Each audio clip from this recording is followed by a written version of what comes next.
J'ai découvert la K-pop en 2009. Ça fait maintenant 7 ans. Et je l'ai découvert avec After School.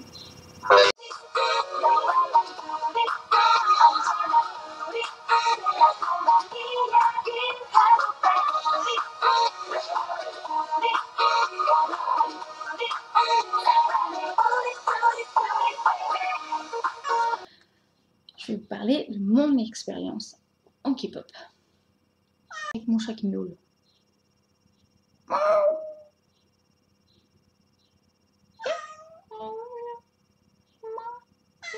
C'est Tucky. Je fais que miauler.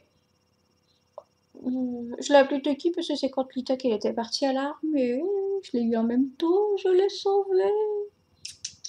C'est un chat abandonné. Maintenant, c'est une maman qui fait des bébés tout le temps. Allez, hey, fais coucou, fais coucou, fais coucou, fais coucou, fais coucou. Quand j'ai découvert la K-pop en 2009, au début, c'était pas trop dans l'excès. Et j'ai commencé à écrire des fanfictions. D'ailleurs, mon pseudo était assez connu, période 2010 jusqu'à peu près 2012, puisqu'en 2013, c'est là où j'ai commencé à arrêter d'écrire, parce que j'avais trop la pression des lecteurs. C'est quand tu arrêtes l'histoire, c'est quand tu écris la suite, etc. Puis j'étais en syndrome de la page blanche. Non. Beaucoup de personnes m'ont connu sous le nom de Key Salsa, qui était à l'époque, je pensais que c'était mon prénom coréen, puis en fait elle n'était pas, c'était Kim Hyo. Kim Hyo. Alors, comment je suis passée de Kim Hyo à Clochette Kelly? Tout simplement que quelqu'un m'a donné le surnom de Clochette et du coup c'est resté et j'ai trouvé ça mignon, donc du coup je l'ai gardé. Tout simplement. Parce que Kim Hyo, à chaque fois c'était « Oh mais c'est trop bizarre !» Enfin bref. En 2010, c'était assez soft aussi, j'écoutais, mais sans plus, j'osais pas trop dire que j'écoutais la K-pop, parce que bon, en général, c'est toujours « Ah, t'écoutes du chinois? C'est spécial quand même !» Puis bon, en 2011, j'avais commencé à écrire un petit peu en 2010, et j'avais posté en 2011, je crois, les premières publications de mes fanfictions étaient en 2011. Ça avait l'air de plaire, moi ça me plaisait d'écrire, à l'époque j'étais plus productive que maintenant.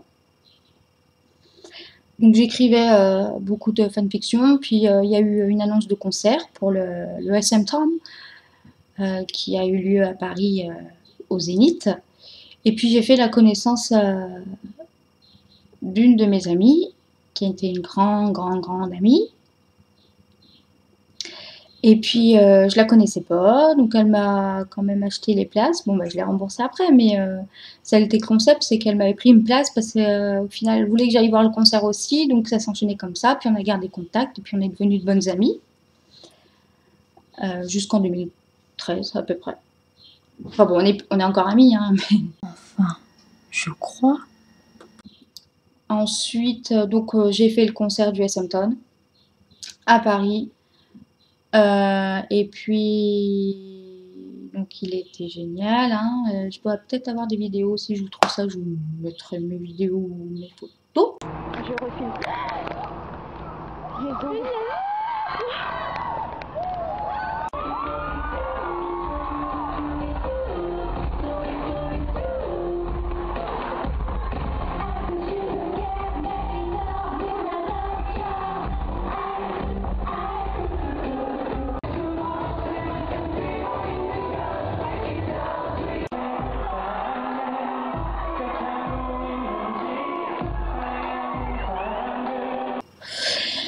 Et puis après, en avril 2000, donc le concert était en 2011, donc 2012, il y a eu le SS4 à Paris.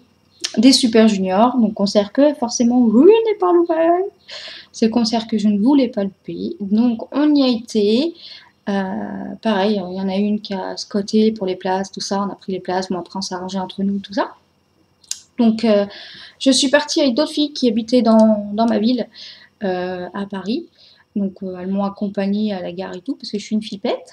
Tout simplement, je suis une flippette. Le train, c'est pas pour moi, c'est tout. Donc, on a été en train toutes les trois. Donc, après moi, ils m'ont déposé à mon hôtel. Et puis, après, j'ai été rejoindre mes copines devant le Zénith. On a été filmer un reportage. Les prix invraisemblables pratiqués en billetterie. Plus de 100 € en fausse, un grand nombre de fans ne pouvaient se permettre une telle... Ils sont chers, mais je trouve ça normal. Ça vaut. Mais voilà, ça vaut. Jeune et insouciante. Après le concert donc, de 2012, d'avril 2012, j'avais pu me le permettre parce que je travaillais à l'époque. Il y avait eu d'autres concerts, mais moi j'ai pas pu y aller parce que j'ai des obligations dans ma vie personnelle et donc je n'ai pas pu y aller. Et donc j'ai continué d'écouter la K-pop, tout ça, mais j'étais vraiment dedans. Donc c'est-à-dire que j'ai acheté beaucoup de CD, les DVD, plein de choses. Bon, on est dans une longue période où j'ai beaucoup acheté. Parce que ça me plaisait. Après, moi, je ne comprends pas les gens qui achètent et puis qui vont revendre derrière. Moi, j'estime que si j'ai acheté, c'est parce que je les voulais et je n'achète pas des choses que je ne veux pas. Donc, les CD, je l'ai acheté parce que je voulais. Je ne vais pas acheter un CD alors qu'il y a une chanson qui me plaît dedans. Non, si je l'ai acheté, c'est que j'ai déjà écouté sur YouTube pour voir si ça me plaisait avant. Pour ce qui est dans la K-pop en elle-même, en fait, je trouve que c'est mon univers. Ça, il n'y a pas de problème. C'est exactement ça. C'est mon univers. Sauf que j'ai trop été dedans et je pense que ça a dû me faire peur. Et à peu près en 2013, 2014, c'est pas que j'ai lâché le truc, mais j'ai ralenti la cadence de la K-pop parce que bah, c'était trop de choses, à acheter, il n'y a plus rien qui suivait, puis j'arrivais plus à écrire les fanfictions, donc du coup c'était comme ça, puis j'avais mes obligations à côté, j'avais mes propres soucis, je veux dire la K-pop, je ne pouvais pas me concentrer juste à ça. J'ai réessayé d'écrire, c'était l'année dernière en 2015, j'ai écrit 2-3 histoires, parce qu'il y a des fois je suis plus productive que d'autres, enfin ou plus l'imagination qui marche mieux en tout cas. Donc j'en ai écrit quelques-unes. L'année dernière j'ai créé ma page Lève-tête et imagine-toi, page qui marche assez bien. Bon bah ça fait un petit moment que j'ai pas posté dessus parce que justement je n'ai pas d'imagination en ce moment, j'ai toujours le syndrome de la page blanche, je n'écris pas sur commande et donc du coup voilà, donc la page pas à l'abandon mais on va dire qu'elle est en attente. Ah oui, la K-pop, ça veut dire Korean pop, non pop coréenne. Ah, c'est pareil, je voulais aborder un sujet, Alive. C'est un groupe français, donc de la pop française, qui s'inspire de la pop coréenne. Donc ce n'est pas de la K-pop, c'est de la French pop. Et beaucoup de personnes ont du mal avec ça. Moi, je trouve ce qu'ils font, c'est bien. Ils s'améliorent de chanson en chanson. Moi, j'ai écouté depuis le début. Juste le temps que la musique t'emporte et t'emmène vers des ondes plus hautes. Juste le temps que la musique s'envole et nous apporte un monde plus beau. Oh, peace and love, love, love, love, love. Peace and love, love, love, love, love. Peace and love, love, love, love, love. Peace and love, love, love, peace and love.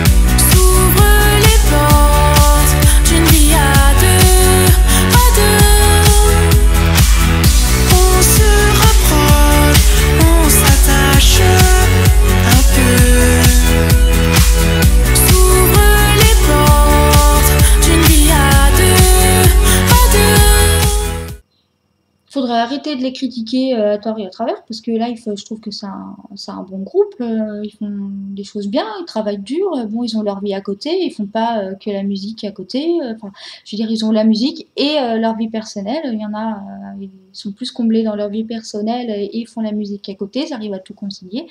Faut concevoir que justement, c'est de la French pop et pas de la K-pop. Donc, eux ne sont pas commercialisés, préconditionnés. C'est pas des poupées, hein. Donc, eux, c'est vraiment une bande de potes. En Corée, ça marche pas comme ça. Tout le monde le sait. C'est des maisons de disques, des agences. Voilà, hein, tu veux faire de la K-pop, t'es coréen, t'es préconditionné, t'es traîné, tu apprends, tu fais ce qu'on te dit et tu fermes ta bouche, quoi. Life, non. Voilà, ils se sont inspirés de leur propre. D'après ce que je sais, c'est une bonne pote de copain. Enfin, du moins, avec les vidéos qu'ils postent sur Snap et tout, on voit qu'ils s'entendent plutôt bien. Et c'est plutôt cool pour eux. Après, il faudra arrêter de les critiquer à tort et à travers. Bah, si vous aimez pas, vous traversez votre route et puis c'est tout. Je veux dire, c'est pas parfait, mais rien n'est parfait de toute façon. Donc, si vous préférez la K-pop, vous préférez la K-pop. Moi, j'aime bien les deux, j'aime bien Life. Bon, il n'y a pas si longtemps que ça que je me suis remis à la musique américaine, tout ça. Enfin, américaine, pas trop abuser. Moi, je suis plutôt ancienne génération, hein, quand même. Faut pas trop abuser. K-pop, oui, mais musique France, Gogo, Maître Gims, pas la peine de m'en parler, hein. Non, je conçois pas. J'aime pas Maître Gims, j'aime pas Zaz, j'aime pas Tal. J'aime pas Louane, j'aime pas tout. Déjà pas la télé en France, alors bon, pour écouter la musique, je suis compliquée et je suis chiante, je le sais. Complètement barge, hein, aussi, j'ai été comme tout le monde, hein. Moi, ça a été, au début, ça a été oppa, oppa, enfin dans ma tête, hein, parce que bon, je l'écrivais pas trop non plus partout, mais oui, il faut pas se leurrer, hein, c'est commercial. Vous croyez que c'est inspiré de quoi la K-pop? C'est inspiré des musiques américaines, hein. C'est ni plus ni moins ni ça. Ni plus ou moins ni ça. C'est plus ou moins ça. Regardez le film Sunny. Sunny, il explique totalement les musiques américaines. Les musiques qu'il y a dedans, c'est américain, hein. Ça a été inspiré de ça. C'est l'Amérique qui est venue en Corée. Bon, certes, ils ont gardé leur tradition, leur culture et tout ça, mais c'est complètement américain, hein, dans le fond. Sauf qu'ils parlent coréen, ils rajoutent quelques mots anglais. Enfin voilà, ils anglétisent et puis voilà, c'est tout. C'est ni plus ni moins ça, hein. Voilà, ce que vous reprochez aux musiques américaines ou même françaises, c'est exactement ce que font la K-pop, hein. C'est ça, hein. On a tous des avis différents. Moi, je sais que je vais certainement me faire clasher parce que justement, on dit oh mais non, la K-pop, c'est bien, la K-pop, la K-pop, la K-pop, la K-pop, la K-pop, la K-pop, la K-pop, la K-pop, la K-pop, la K-pop, la K-pop, la K-pop. Me demandez pas pourquoi je fais ça, je ne sais pas. Moi, je sais que je suis fan des K-pop, mais je ne suis pas que fan de la K-pop, parce que beaucoup de personnes me disent « Moi, je suis fan des K-pop ». Ce qu'on oublie, c'est que quand même, la K-pop, ça vient de Corée du Sud. La Corée du Sud a une culture, donc a des traditions, ce que je disais tout à l'heure. Et c'est des traditions et des cultures qui sont carrément différentes de chez nous, ce qui fait que je pense que moi j'habiterais en Corée, j'aurais peut-être le mal du pays au début, mais je pourrais le faire. Moi j'adore manger asiatique de toute façon. Parce que beaucoup de personnes qui aiment la K-pop s'arrêtent à la K-pop et ils vont dire ah mais moi aussi mais je vais aller en Corée du Sud, c'est parce que j'aime bien la culture, j'aime bien les traditions, je veux voir du paysage, et puis une fois qu'ils sont en Corée, et ben ce qu'il faut, et ben que de la K-pop. Parce que moi, la Corée, c'est un voyage que je veux faire depuis longtemps. Et je n'ai pas trouvé l'argent. Parce que je suis pauvre. Non, mais on va dire que ma vie personnelle me prend beaucoup de temps. Donc du coup, je ne peux pas. Je peux pas faire tout ce que j'ai envie. Je vais quand même y aller un jour, hein. Après, ça dépend ce que vous pensez de la K-pop, hein. Il y en a, ils vont pas aimer. Les Coréens, tu comprends pas ce qu'ils disent.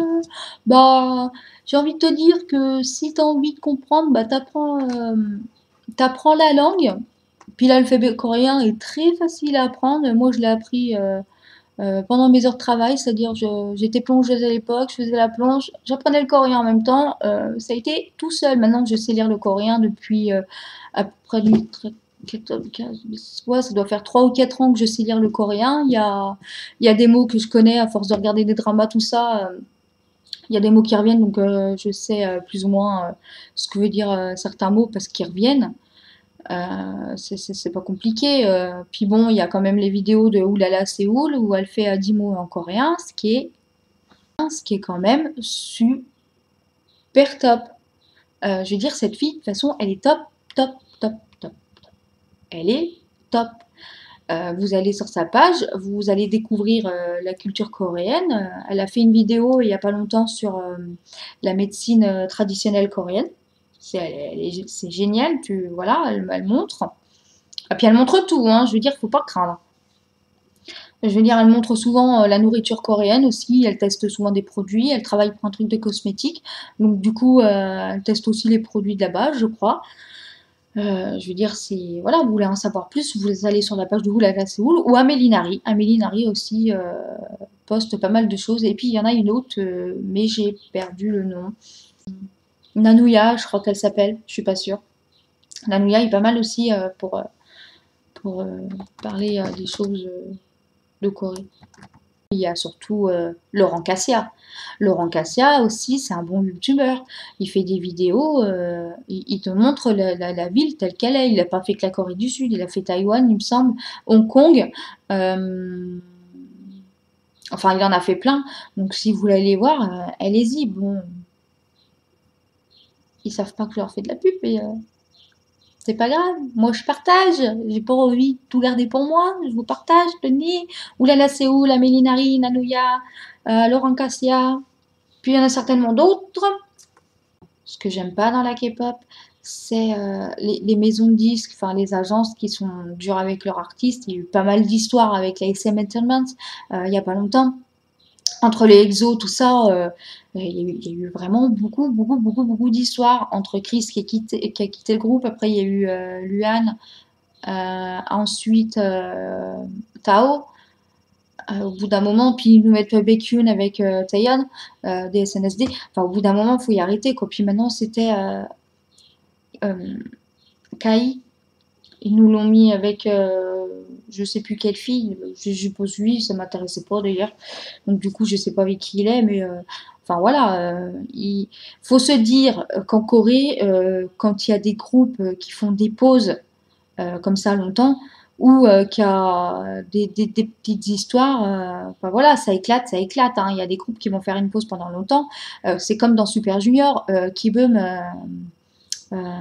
officiellement, il n'est pas parti. Il fait partie du groupe. Pourtant, il n'est plus dans le groupe, puisqu'on ne le voit jamais. Jamais, jamais, jamais, jamais. Pour dire, je sais même pas ce qu'il devient, je sais même pas ce qu'il fait. Peut-être parce que je me suis pas trop penchée sur son cas. Quand Luan est parti, la SM Entertainment ont comblé ce scandale avec Baekhyun sort avec Taeyeon. C'est pas compliqué, c'est voilà. Quand Tao est parti, il me semble qu'il y a eu un comeback ou quelque chose comme ça. Enfin, il y a eu un truc. Voilà, il y a un scandale et il y a le cache-misère. Donc, Luan est parti, Baekhyun et Taeyeon. Tout simplement. Moi, c'est comme ça que je le prends, en tout cas. C'est comme ça que je l'ai perçu. Ça a été, il y a un scandale, c'est pas grave, j'ai la solution, on va mettre en avant un autre membre. Comme ça, ils vont oublier celui qui est parti et on va pouvoir faire nos petites affaires. Il y a un article qui disait que certaines idoles coréennes allaient voir un mentor. Un mentor, c'est pas quelqu'un qui va leur apprendre quelque chose. Un mentor, c'est quelqu'un qui les paye et leur fait une petite gâterie pour le... Enfin voilà, de l'argent, donc ça les sponsorise, enfin tout ce que vous voulez, ou elles lui font une gâterie et ils sont propulsés et deviennent célèbres. C'est comme ça que ça marche. Et à mon avis, c'est pas qu'en Corée, hein. Ça doit être partout. Beaucoup de personnes ne vont pas vouloir entendre ça. Enfin bref. Sur ce, Agnon!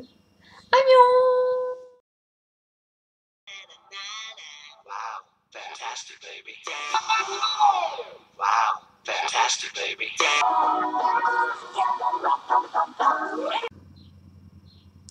J'ai commencé la K-pop. Pardon.